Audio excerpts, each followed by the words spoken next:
Ju përshëndes dhe mirë se erdhët na dy sot. Do t'jemi bashkë në këtë hapësirë informative. Unë jam Loneta Prokni. Ish presidenti Ilir Meta provon sërish sot në gjykat me kërkesën për liri nga qelia. Do të lidhemi drejt për drejt me kolegun Armand Bajrami për ditur pak më shumë për kërkesën e Metës, por gjithashtu për të risjellë në vëmendje edhe një rrëzim të një kërkese të tillë edhe nga gjyqtarja Irena Gjoka ditën e djeshme. Të përshëndes Armand. Kërkesë për liri sot e zotit Meta pas një viti në paraburgim. Loneta, në fakt, ditën e sotme, ish presidenti i Republikës Ilir Meta, i cili qëndron prej një viti tashmë në qelitë e paraburgimit, si dyshuar për 3 vepra penale, bën përpjekjen e tij të radhës për t'u liruar nga këto qeli. Apeli i posaçëm shqyrton në ditën e sotme ankimin e bërë ndaj tij nga ana e Metës kundër një vendimarrje të shkallës parë që i refuzoi atij kërkesën për shfuqizim të masës së sigurisë arrest në Burg. Dhe ky shqyrtim i ditës sotme vjen fakt thuajse 24 orë pasi gjykata e posaçme e shkallës parë, gjyqtarja Irena Gjoka, vetëm ditën e djeshme refuzoi kërkesën e Metës për t'u liruar nga qelitë e paraburgimit. Edhe kjo seancë e ditës sotme, po ashtu sikur se ka ndodhur dje apo edhe një javë më parë në gjykatën e lartë, Ilir Meta vijon dhe këmbgul në përpjekjen e tij për të liruar nga qelitë e paraburgimit, tashmë me pretendimin se nuk ekzistojnë më kushtet ligjore për të qëndruar në paraburgim, se dosja ka kaluar,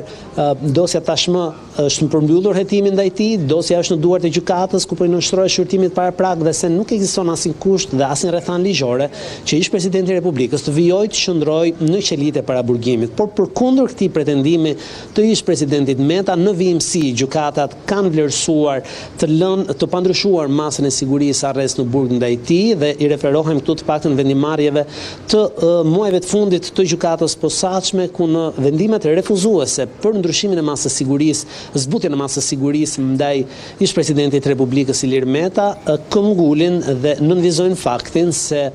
ai mund të helmojë provat duke i referuar pozicionin shtetëror që Meta ka pasur, të pozicionit të tij si drejtues i Partisë Lirisë dhe faktit se disa nga dëshmitarët që pritet të pyeten në procesin gjyqësor ndaj Ilir Metës nëse dosja kalon për gjykim janë ish funksionar apo funksionar të kësaj force partijake dhe si të tillë referuar pushtetit që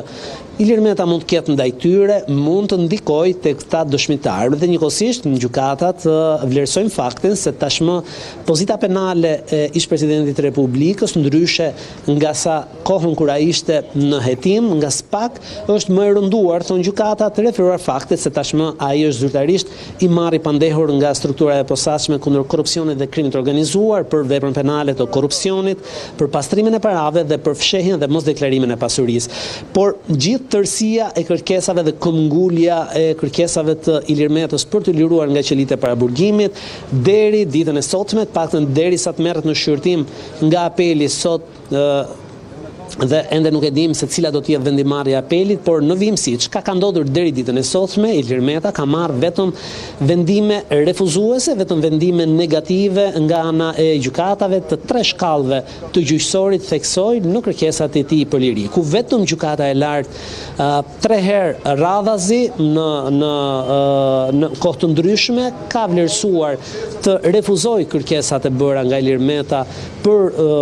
ndryshim dhe për zbutje të masës sigurisë arrest në Burg, çka përkthehet në fakt që më shumë se 10 herë përfshi edhe vendimarrjen e djeshme të shkallës parë të gjyqtares Irena Gjoka gjatë nga 28 tetori i vitit shkuar, kur Ilir Meta u arrestua si i dyshuar nga SPAK dhe deri ditën e sotme janë më shumë se 10 vendime gjyqësore kundër tij, 10 vendime gjyqësore që kanë refuzuar ta lirojnë atë nga qelitë e paraburgimit dhe se përpjekja e radhës do të mësohet vetëm ditën e sotme pas përfundimit të shqyrtimit në apel nëse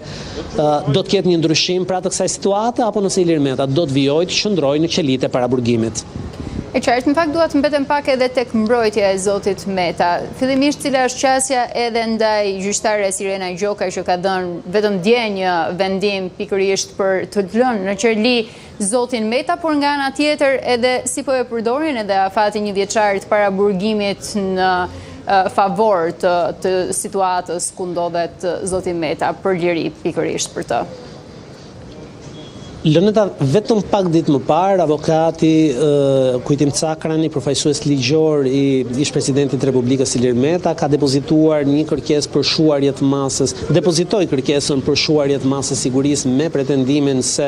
është përmbushur afati 1 vjeçar i mbajtjes tij në paraburgim dhe se ndonse është përmbushur ky afat 1 vjeçar i paraburgimit, ende dosja nuk ka kaluar për shqyrtim, pasi theksoi se dosja penale ndaj ish-presidentit të Republikës Ilir Meta ndodhet në fazën e shqyrtimit paraprak dhe ende nuk ka nisur gjykimi i saj në themel. Por në vimësi, mbrojtësi në të gjitha përballjet gjyqësore që ka pasur zoti Meta, në cilat është përfaqësuar nga avokati Cakrani, pasi vetë ish-presidenti i Republikës ka zgjedhur të paktën të mos jetë prezent thuajse në pjesën më të madhe të këtyre seancave, të mos jetë prezent në sallën e gjyqit, por të përfaqësohet vetëm përmes avokatit. Mbrojtja është përqendruar dhe në fokusin e saj kryesor ka pasur pikërisht mungesën e ekzistencës kushteve ligjore për të vijuar masën e sigurisë arrest në burg ndaj ish-presidentit të Republikës, gjithmonë me pretendimin se dosja tashmë nuk është më në hetim dhe se nuk ekzistojnë kushtet ligjore, zoti Meta nuk rrezikon provat, nuk ka rrezikshmëri shoqërore dhe se nuk rrezikon të largohet apo të fshihet drejtësisë. Dua të zhvendosemi në këtë raportim të drejtë për drejtë edhe një tjetër çështje ku gjykata e posaçme ka hedhur poshtë pretendimet apo kërkesat e ish-deputetit Ervin Saliani për të nxitur apo për të nisur një hetim nga SPAK, pikërisht për kreun e gjykatës së lartë Sokol Sadushi. Cilat janë akuzat e Salianit, por sigurisht edhe cilat janë pretendimet apo argumentat e GJKK-s? Në fakt vendimarrja për cilën po më pyesën Lëneta është dhënë nga gjykata e apelit posaçëm, ku për të dytën herë, pas një vendimi të mëhershëm të shkallës parë, vendosi të refuzoi një pretendim të ish-deputetit demokrat Ervin Saliani për nisjen e një hetimi penal ndaj drejtuesit gjykatës së lartë Sokol Sadushi. Sipas gjykatës posaçme të apelit, në vendimin e marrë nga gjyqtarja Nertina Kosova, kjo gjyqtare refuzoi la të pandryshuar vendimarrjen e shkallës parë, të shpallur disa muaj më herët, vendimarrje që në thelbin e saj konfirmoi qëndrimin e prokurisë posaçme SPAK për të mos nisur një hetim ndaj kreut të gjykatës së lartë. Ky hetim i pretenduar dhe i kërkuar nga ish-deputeti demokrat Saliani ishte në sajt të një kallëzimi të bërë prej tij gjatë kohës që ish-deputeti demokrat qëndronte në qelitë e burgut të Fierit, teksa vuante një dënim me 1 vit burg. Në prill, në ditët e para të prillit të këtij viti, përmes avokatëve të tij, ai depozitoi zoti Saliani gjithmonë depozitoi një kallëzim në prokurinë e posaçme SPAK ku pretendonte hetimin, akuzonte në kallëzimin e bërë prej tij, kallëzonte kreun e gjykatës posaçme, por edhe kancelaren e kësaj gjykate se sipas tij kishin shpërdoruar detyrën gjatë procedurës për përzgjedhjen e gjyqtarëve relator në gjykatën e lartë për shqyrtimin e 2 kërkesave, e 2 rekurseve të ish-deputetit demokrat Saliani. Bëhet fjalë pikërisht për rekursin e bërë ndaj tij ndaj vendimit fajësisë, për të cilin edhe vuajti një dënim me burg, por njëkohësisht edhe për pezullimin e vuajtjes së dënimit me burg. Sipas ish-deputetit demokrat, në rastin e parë kryesuesi i gjykatës së lartë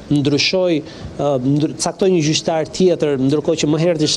ishte caktuar një gjyqtare, ishte caktuar gjyqtari Albana Boksi me short nga gjykata e lartë, por pak para shqyrtimit të këtij rekursi u ndryshua relatori i seancës, ndërkohë që në shqyrtimin e rekursit tjetër gjyqtari ishte caktuar pa short, pra nuk ishte përzgjedhur me short, por ishte caktuar. Duke pretenduar këtë moment si një shkelje të ligjit dhe si shpërdorim detyrës,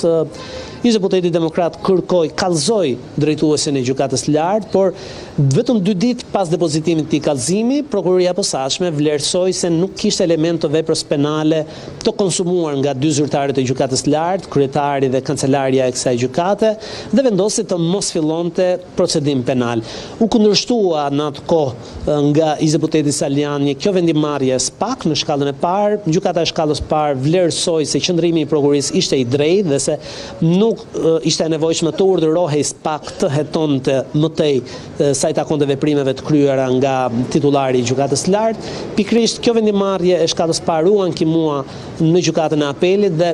për herë të dytë, pra një tjetër vendim për të dytën herë radhazi, një vendim gjyqësor, nuk i dha të drejtë ish-demokratit Saljani për të vijuar hetimin apo për të urdhëruar SPAK për të hetuar kryetarin e gjykatës së lartë. Është qartë. Ne kuptoj, faleminderit Armand për të gjitha detajet që përsollen në këtë raportim të drejtë për drejtë.